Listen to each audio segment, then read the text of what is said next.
தமிழொலி நேயர்களுக்கு வணக்கம். இன்றைய காலை நேர தலைப்புச் செய்திகள். அக்டோபர் 1 இருந்து வெளிநாட்டில் இருந்து பெறப்படும் டிஜிட்டல் மூலமான சேவையை இலங்கையர்கள் பெறும்போது அவர்களுக்கு 18% வரி விதிக்கப்படும் என வர்த்தமானி ஊடாக அறிவிக்கப்பட்டுள்ளது. இலங்கை அரசாங்கத்திற்கு தற்போது எந்த வழியிலாவது வரி வருமானத்தை அதிகரிக்க வேண்டிய கட்டாயம் உள்ளது. எனவே கிடைக்கும் அத்தனை வழிகளிலும் வரிகளை அறவிட வேண்டும் என அரசாங்கம் விரும்புகின்றது. இந்நிலையில் அரசாங்கம் நடைமுறைப்படுத்த உள்ள குறித்த டிஜிட்டல் சேவை மூலமான வரி அறவிடப் போகும் முறை குறித்து இன்னும் தெளிவாக தெரிய வரவில்லை. ஏனெனில் டிஜிட்டல் தொழில்நுட்பம் மூலம் பெறப்படும் இந்த சேவைகளின் அளவை அளவிட்டு அதற்கேற்ப வரியை அறவிடுவது மிகவும் கடினமாக விடயமாகும். இது இலங்கைக்கு ஒரு ஆபத்தான விடயமாகவும் பார்க்கப்படுகின்றது. யாழ்ப்பாணம் செம்மணி பகுதியில் உள்ள மனித புதைகுழியில் இருந்து நேற்றைய தினம் புதிதாக 3 எலும்புக்கூட்டு தொகுதிகள் அடையாளம் காணப்பட்டுள்ளன. மேலும் ஏற்கனவே அடையாளம் காணப்பட்ட மனித எலும்புக்கூட்டு தொகுதிகளில் 3 முற்றாக அகழ்ந்தெடுக்கப்பட்டுள்ளன. செம்மணி அகழ்வின் 2ஆம் கட்டத்தின் 26வது நாள் அகழ்வு பணிகள் நேற்று முன்னெடுக்கப்பட்டன. நேற்றைய தினம் அகழ்ந்தெடுக்கப்பட்ட 3 எலும்புக்கூட்டு தொகுதியுடனுமாக மொத்தம் 105 எலும்புக்கூட்டு தொகுதிகள் முற்றாக அகழ்ந்தெடுக்கப்பட்டுள்ளது. இதுவரையில் 118 எலும்புக்கூட்டு தொகுதிகள் அடையாளம் காணப்பட்டுள்ளமையும் குறிப்பிடத்தக்கது. மலையக பெருந்தோட்ட தொழிலாளர்களுக்கு நாளொன்றுக்கான அடிப்படை சம்பளமாக 2000 ரூபாய் வழங்கப்பட வேண்டும் என மக்கள் போராட்ட இயக்கம் வலியுறுத்தியுள்ளது. இது தொடர்பில் தெளிவுபடுத்தியும் மேலும் பல கோரிக்கைகளை உள்ளடக்கிய வகையிலும் துண்டு பிரசுரம் விநியோக நடவடிக்கை ஹட்டன் பேருந்து நிலைய பகுதியில் நேற்று முன்னெடுக்கப்பட்டுள்ளது. தோட்ட தொழிலாளர் மத்திய நிலையம், சமூக நீதிக்கான மலையக வெகுஜன அமைப்பு, மக்கள் போராட்ட இயக்கம் என்பன இணைந்து இதற்குரிய நடவடிக்கையை முன்னெடுத்திருந்தன. தோட்ட தொழிலாளர்களுக்கு அடிப்படை நாள் சம்பளமாக 2000 ரூபாய் வழங்கப்பட வேண்டும். மாத சம்பள முறைமை அறிமுகப்படுத்தப்பட வேண்டும். தோட்ட அடிமை முறைமை நீக்கப்பட வேண்டும். காணி உரிமை வழங்கப்பட வேண்டும் என்பன உட்பட மேலும் பல கோரிக்கைகளை முன்னிறுத்தியே துண்டு பிரசுர விநியோகம் இடம்பெற்றது. இந்த மாதம் எரிபொருள் விலையில் திருத்தம் எதுவும் இல்லை என இலங்கை பெட்ரோலிய கூட்டுத்தாபனம் தெரிவித்துள்ளது.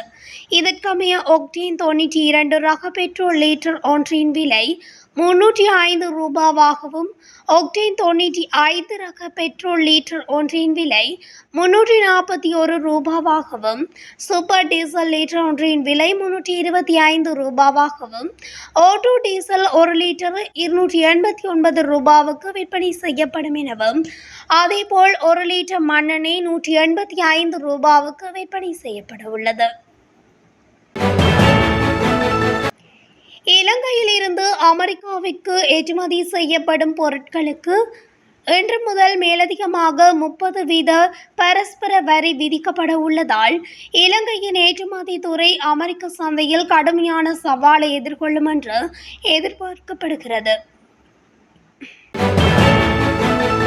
இலங்கையில் இருந்து அமெரிக்காவிற்கு ஏற்றுமதி செய்யப்படும் பொருட்களுக்கு இன்று முதல் மேலதிகமாக 30% பரஸ்பர வரி விதிக்கப்பட உள்ளதால் இலங்கையின் ஏற்றுமதி துறை அமெரிக்க சந்தையில் கடுமையான சவாலை எதிர்கொள்ளும் என்று எதிர்பார்க்கப்படுகிறது. தற்போது பொருந்தக்கூடிய வரி விகிதங்களுடன் மேலதிகமாக இந்த புதிய வரிகள் விதிக்கப்படுவதால் இலங்கைக்கும் அமெரிக்காவிற்கும் இடையிலான பேச்சுவார்த்தைகள் இன்னும் இறுதி உடன்பாட்டை எட்டவில்லை என்று தெரிவிக்கப்படுகிறது.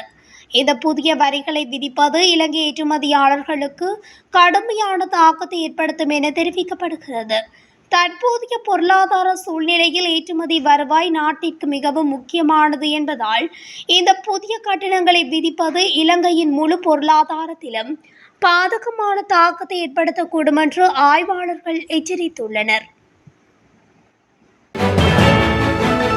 இந்த ஆண்டின் கடந்த 7 மாதங்களில் வெளிநாட்டு வேலைவாய்ப்பு மோசடியில் ஈடுபட்ட தனிநபர்கள் மற்றும் உரிமம் பெறாத வேலைவாய்ப்பு நிறுவனங்களுக்கு எதிராக வழக்கு தொடர்ந்துள்ளதாகவும் அவர்களிடமிருந்து 19.4 மில்லியனுக்கும் அதிகமான தொகையை மீட்டுள்ளதாகவும் இலங்கை வெளிநாட்டு வேலைவாய்ப்பு பணியகம் தெரிவித்துள்ளது. பணியகத்தின் துணை பொது மேலாளர் சட்டத்தரணி நெலும் சமரசேகரவின் அறிவுறுத்தலின் பேரில் நடத்தப்பட்ட சிறப்பு சோதனைகள் மற்றும் பணியகத்தால் பெறப்பட்ட முறைப்பாடுகளை தொடர்ந்து இந்த வழக்குகள் தாக்கல் செய்யப்பட்டுள்ளன. இஸ்ரேல், தென்கொரியா, ஜப்பான், ருமேனியா மற்றும் மத்திய கிழக்கு நாடுகளில் வேலைகளை வழங்குவதாக கூறி மோசடிகள் நடைபெற்று வருவதால் பணியகத்திடம் விசாரிக்காமல் இதுபோன்ற மோசடி செய்பவர்களுக்கு பணம் செலுத்துவதை தவிர்க்குமாறு பணியகம் பொதுமக்களை வலியுறுத்தியுள்ளது. மேலும் கடந்த காலங்களில் இதுபோன்ற பணத்தை மோசடியாக பெற்ற நபர்கள் இருந்தால் அத்தகைய நபர்கள் பற்றிய தகவல்களை பணியகத்தின் 1989 என்ற தொலைபேசி எண்ணுக்கு தெரிவிக்குமாறு பணியகம் கேட்டுக்கொண்டுள்ளது. இலங்கையில் பெண்களுடன் ஒப்பிடும்போது ஆண்களுக்கு நுரையீரல் புற்றுநோய் ஏற்படும் அபாயம் குறிப்பிடத்தக்க அளவில் அதிகமாக உள்ளதாக விசேட அறுவை சிகிச்சை நிபுணர் வைத்திய சமன் இத்துக்கூட தெரிவித்திருந்தார். சுகாதார மேம்பாட்டு பணியகத்தில் நடைபெற்ற ஊடக சந்திப்பில் கலந்து கொண்டு உரையாற்றிய போது நாட்டில் இந்த நோயால் பாதிக்கப்படுகிறவர்களின் எண்ணிக்கையும் தொடர்ந்து அதிகரித்து வருகிறது என அவர் தெரிவித்துள்ளார். இப்போதைய புள்ளி விவரங்களை பார்க்கும்போது நுரையீரல் புற்றுநோய் அதிகரிக்கும் ஒரு அபாயகரமான நிலை உருவாகியுள்ளது. குறிப்பாக ஆண்கள் இந்த நோய்க்கு அதிகமாக பாதிப்புக்குள்ளாகின்றனர். புகையிலை புகைத்தல் மற்றும் தொழில்சார் காரணிகள் இத்தகைய நோயாளர்களின் எண்ணிக்கையை அதிகரிக்க செய்கின்றன என்று வைத்தியர் இத்துக்கூட எச்சரித்துள்ளார். ராமேஸ்வரம் இலங்கை இடையே விரைவில் பயணிகள் கப்பல் சேவை ஆரம்பிக்கப்படும் என தமிழக பொதுப்பணித்துறை நெடுஞ்சாலைத்துறை அமைச்சர் ஏவா வேலு தெரிவித்துள்ளார். இந்திய ரூபாய் 4,19,00,000 இந்திய ரூபாய் மதிப்பில் கட்டப்பட்ட ராமேஸ்வரம் மீன்பிடி துறைமுக அலுவலகத்தை திறந்து வைத்து கருத்து தெரிவித்த போதே அவர் இவ்வாறு தெரிவித்துள்ளார். இந்த புதிய துறைமுக அலுவலகம் திறக்கப்பட்டதன் நோக்கம் ராமேஸ்வரம் தலைமன்னாரிடையே மீண்டும் பயணிகள் கப்பல் போக்குவரத்து சேவையினை ஆரம்பிப்பதாகும் எனவும் தெரிவித்துள்ளார். இன்று முதல் அதிவேக வீதிகளில் பயணிக்கும் இலகு ரக வாகனங்களின் பின் இருக்கைகளில் அமர்ந்திருக்கும் அனைத்து பயணிகளும் சீட் பெல்ட் அணிய வேண்டும் என்று போக்குவரத்து அமைச்சர் பிமல் ரட்நாயக்க தெரிவித்துள்ளார். இது கட்டாயமாக்கப்படும் சட்டமாகவும் அவர் தெரிவித்துள்ளார். மருதாணி ரயில் நிலையத்தில் ஏற்பட்ட தொழில்நுட்ப கோளாறு காரணமாக கடலோர பாதையில் செல்லும் ரயில் தாமதமாகியுள்ளதாகவும் ரயில்வே கட்டுப்பாட்டு பிரிவு தெரிவித்துள்ளது. இதனால் அந்த வழித்தடத்தில் செல்லும் பயணிகள் பெரும் அசௌகரியங்களுக்கு உள்ளாகியுள்ளதாகவும் தெரிவிக்கப்படுகின்றது. மசாஜ் நிலையத்துக்குள் சேவைகளை பெறுவதற்கான காரணத்தை போலியாக கூறி வாள் மற்றும் கத்தியுடன் 3 பேர் நுழைந்து காசாளரின் கழுத்தில் கத்தியை வைத்து 60,000 ரூபாய் மற்றும் 2 மொபைல் போன்களை கொள்ளையடித்து சென்றதாக பேலியகொடை போலீசார் தெரிவித்தனர். களனி டயர் சந்தை பகுதியிலுள்ள மசாஜ் நிலையத்திலே இவ்வாறு கொள்ளையடித்துள்ளனர். மசாஜ் நிலையத்தின் சிகிச்சையாளர் ஒருவர் அளித்த புகாரின் அடிப்படையில் போலீசார் விசாரணையை தொடங்கியுள்ளனர். கொரோனாவில் நாரமல வீதியில் பிளகுள்ள சந்திக்கு அருகில் இடம்பெற்ற விபத்தில் இளைஞர் ஒருவர் உயிரிழந்துள்ளதாக வீரம்புகெதர போலீசார் தெரிவித்தனர். இந்த விபத்து நேற்று இடம்பெற்றுள்ளதாக தெரிவிக்கப்படுகிறது. கொரோனாவில் இருந்து நாரமல நோக்கி பயணித்த பஸ் ஒன்று எதிர்திசையை பயணித்த மோட்டார் சைக்கிளுடன் மோதியதில் இந்த விபத்து இடம்பெற்றுள்ளது. விபத்தில் மோட்டார் சைக்கிளின் செலுத்துனர் படுகாயமடைந்துள்ள நிலையில் சிகிச்சைக்காக குருநாகல் வைத்தியசாலையில் அனுமதிக்கப்பட்ட பின்னர் உயிரிழந்துள்ளதாக போலீசார் தெரிவித்தனர். உயிரிழந்தவர் கலுகமுவ பகுதியைச் சேர்ந்த 24 வயதுடைய இளைஞர் ஆவார். 2025 ஜனவரி 1 முதல் ஜூலை 27 வரை 13,41,953 சுற்றுலா பயணிகள் இலங்கைக்கு வருகை தந்துள்ளதாக இலங்கை சுற்றுலா அபிவிருத்தி அதிகார சபை தெரிவித்துள்ளது.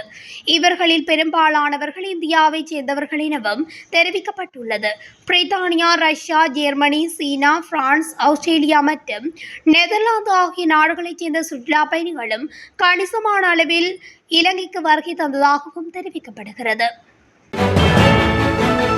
வெளிநாட்டில் தயாரிக்கப்பட்ட துப்பாக்கி மற்றும் தோட்டாக்களுடன் காரில் வந்த மூவர் கைது செய்யப்பட்டுள்ளனர் என்று காவல்துறையினர் தெரிவித்துள்ளனர். காலி துறைமுக காவல் பிரிவில் உள்ள மீன்பிடி துறைமுகத்துக்கு அருகில் வைத்து புதன்கிழமை மேற்படி மூவரும் கைது செய்யப்பட்டுள்ளனர். காலி துறைமுக காவல் நிலைய அதிகாரிகள் குழு ஒன்றுக்கு கிடைத்த இரகசிய தகவலின் அடிப்படையில் மேற்கொள்ளப்பட்ட திடீர் சுற்றி வளைப்பின் போதே இவர்கள் இவ்வாறு கைது செய்யப்பட்டுள்ளனர். தேசிய சேமிப்பு வங்கியில் அதாவது NSB பேங்கில் 180 மில்லியன் ரூபாய் மோசடி சம்பவம் தொடர்பில் 5 கைது செய்யப்பட்டுள்ளதாக தெரிவிக்கப்பட்டுள்ளது. சேமிப்பு வங்கியின் அதிகாரிகள் 180 மில்லியன் ரூபாயை மிக சூட்சுமமாக மோசடி செய்துள்ளதாக கோட்டை நீதவான் நிலுப்புலி லங்காபுரவிடம் சட்டமா அதிபர் நேற்று தெரிவித்துள்ளார்.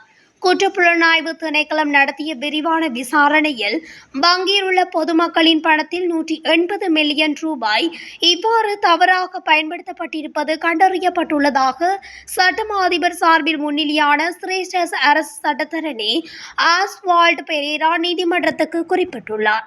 மோசடி தொடர்பாக சிரேஷ்ட அரசு சட்டத்தரணி தெரிவிக்கையில் வங்கியின் பிரதான கிளையின் கடன் மேலாளராக பணியாற்றிய நபர் தற்போது கைது செய்யப்பட்டு விளக்கமறியலில் வைக்கப்பட்டுள்ளதாகவும் குறிப்பிட்டுள்ளார். இத்துடன் தமிழொலியின் இன்றைய காலை நேர தலைப்பு செய்திகள் நிறைவடைகின்றன. தொடர்ச்சியாக செய்திகளை அறிந்து கொள்ள தமிழொலி ஊடகத்துடன் இணைந்திருங்கள். நன்றி, வணக்கம்.